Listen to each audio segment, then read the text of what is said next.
And the new.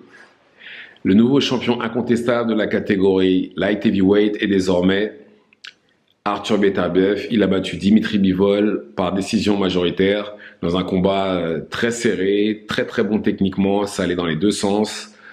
Ça allait jusqu'au bout. Pour la première fois pour Arthur Beterbiev qui lui jusqu'à Dimitri Bivol était à 20-0 et 20 KO, mais là il allait jusqu'au bout. Mais très franchement, je pense que Bivol a gagné. Bivol a gagné, d'ailleurs même le CompuBox le confirme, en termes d'effectivité, de précision, il était devant. Et c'est vrai que en termes d'activité, oui, Beterbiev était plus actif, et je pense d'ailleurs que c'est ce qui a dû influencer la décision des juges. Certes, il était plus actif, mais il touchait pas. Il avait beaucoup dans les gants et dans le vent. Mais voilà, je pense que c'est surtout ça qui a fait qu'il a gagné, parce que je vois pas d'autre explication sinon. Et même quand vous regardez la réaction de Beterbiev quand ils annoncent justement le vainqueur, il a vraiment l'air étonné. Même lui, il a l'air surpris. Je suis sûr que même lui s'est dit « Ah, j'ai perdu, ça y est, c'est mort ». Mais bon, que voulez-vous? Après, oui, c'est sûr, c'est pas le pire vol de l'année ou même le pire vol tout court. Mais voilà, je pense vraiment que Bivol aura dû gagner. Et c'est vraiment dommage. J'espère qu'il y aura un rematch quand même. De toutes les façons, Beterbiev l'a dit lui-même. Si Turki Al-Ashik veut un rematch, il n'y a pas de problème, il est prêt à donner un rematch à Bivol. Et d'ailleurs même dans l'interview après le combat, dans le ring, Beterbiev l'a dit lui-même. Il a dit lui-même qu'il n'avait pas fait un bon combat. Il l'a dit lui-même. Mais bon, que voulez-vous, c'est comme ça. Des fois on gagne, des fois on perd, mais là, très franchement, Bivol, il méritait pas de perdre. Il méritait pas de perdre pour moi. Et très franchement, je suis même surpris de la stratégie de Bivol. Je m'attendais pas à ce qu'il reste autant devant Beterbiev. Je m'attendais à ce qu'il accroche beaucoup plus même d'ailleurs. Pas qu'il soit autant au centre du ring. Je m'attendais plus à ce que Beterbiev trouve le moyen d'envoyer Bivol dans les cordes ou dans le coin pour le martyriser finalement pour le mettre KO, et ça s'est pas du tout passé comme ça. Au contraire, le jab de Bivol était très très très très effectif, et la différence de vitesse était juste énorme entre les deux, et les déplacements de Bivol ont fait que Beterbiev était à chaque fois obligé de recommencer et de repenser ses attaques. Parce qu'à chaque fois, il se déplaçait, il envoyait un jab pour le gêner dans son rythme et pour le faire réfléchir. Donc au final, il était obligé de recommencer ses attaques à chaque fois. Et c'était une très bonne stratégie de la part de Bivol.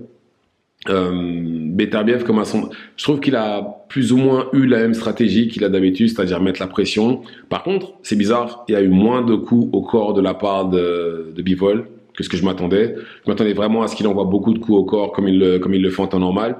Mais bon, peut-être que forcément, comme j'ai dit, le jab devait le gêner. Et puis même, vu comment Bivol est explosif et qu'il le contre à chaque fois, je pense qu'il s'est dit, bon, si je me baisse et que j'essaie de lui envoyer un coup au corps, je vais me faire contrer, donc autant que je ne le fasse pas. Mais bon, dans tous les cas, je trouve que c'était d'un point de vue technique, c'était vraiment très très bon techniquement, très très beau à voir. Beaucoup de gens pensaient que ce serait un combat à sens unique du côté de Beterbiev, pardon. Et non, ça a été dans les deux sens. Et tant mieux d'ailleurs. Je pense que c'est mieux quand un combat entre deux combattants d'élite, comme Bivol et Beterbiev combattent, que ce soit un combat comme ça, que ce soit serré, que ça aille dans les deux sens. Plutôt qu'un combat où ça ressemble à Spence Crawford, par exemple. Où là, où c'est une exécution plus qu'autre chose.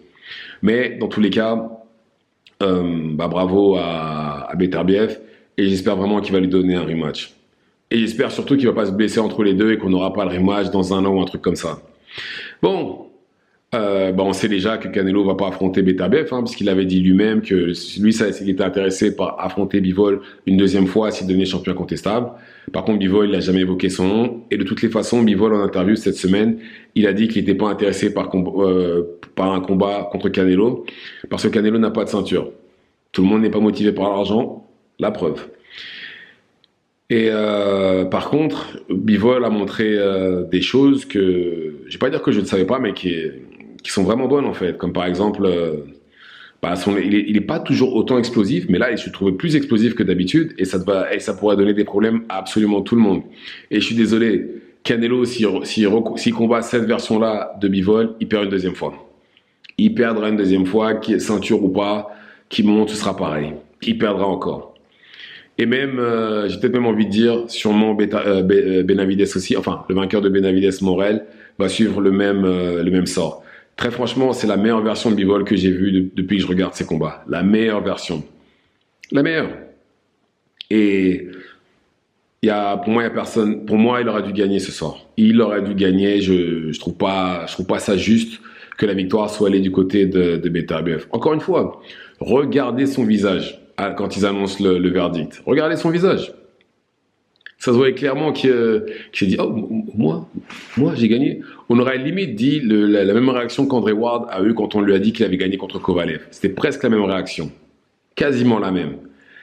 Et franchement, mais bon, en espérant qu'il y ait le rematch, j'espère que cette fois-ci, les juges seront plus justes, parce qu'il y a quand même une carte où il a gagné, où il y a 8-4 pour Beterbiev.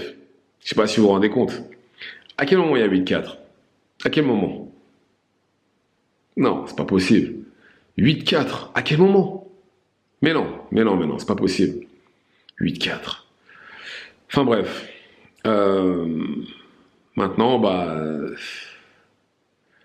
Beterbiev, je sais pas pourquoi, mais je sens que Beterbiev, on va pas le revoir avant un moment. Je pense que, même s'il y a le rematch, je pense qu'il va faire une longue pause ou un truc comme ça. Mais voilà, mais en tout cas, Bivol d'ailleurs les deux peuvent être fiers d'eux.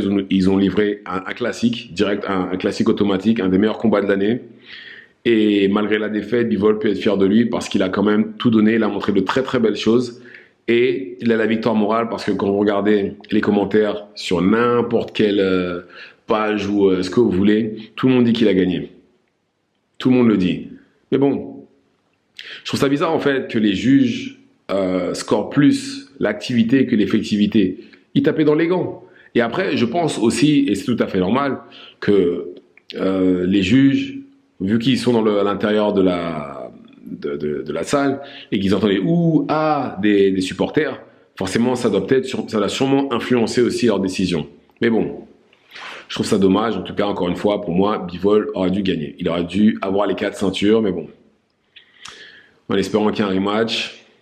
Et rapidement, hein, c'est pas un rematch dans 2-3 ans, il faut le rematch là maintenant. De toutes les façons, Arthur Beterbiev, il va avoir 40 ans là au mois de janvier, je crois. Donc, va falloir s'accélérer un petit peu. Et ouais, non, techniquement, c'était vraiment très très beau à voir. Franchement, j'ai vraiment aimé le combat, j'ai même aimé la soirée et même tout court. Dites-moi ce que vous avez pensé du combat, ce que vous pensez de la décision.